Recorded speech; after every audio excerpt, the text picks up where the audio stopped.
বন্ধুরা, আমাদের ঘরে পাগল ছেলে, এ হলো পাগল। মানে কি বলবো, ওর পাপা যখনই যেখান থেকেই আসুক না কেন, মানে ওর পাপা বেলুন নিয়ে এসছে, ব্যাস এটাই হলো ওর চিন্তা ভাবনা। ওর মনের পরিস্থিতিটা দেখো তাহলে কোথায় গিয়ে দাঁড়িয়েছে, যে ওর বাবা যেখান থেকেই আসুক ওর জন্য বেলুন নিয়ে আসবে। সবসময় বেলুন খেলা যায়, সকালবেলা ফার্স্ট সকালে উঠে উঠেই ও বেলুন খেলেছে। হ্যাঁ, তারপরেও আবার তুই বেলুন খেলার কথা ভাবছিস গবলু?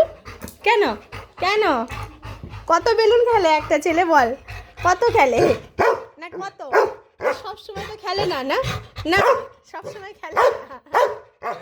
সকালে সকালে দুটো খেলেছিস। হ্যাঁ, ওর নেশা চোটে পায়ে ধরা যাবে না, বুকে ধরা যাবে না, মানে ও আগেই ভয়ের চোটেই চিল্লাতে লাগে। বসো বসো বসো বসো বসো বসো। কে এসছে রে? কে এসছে রে?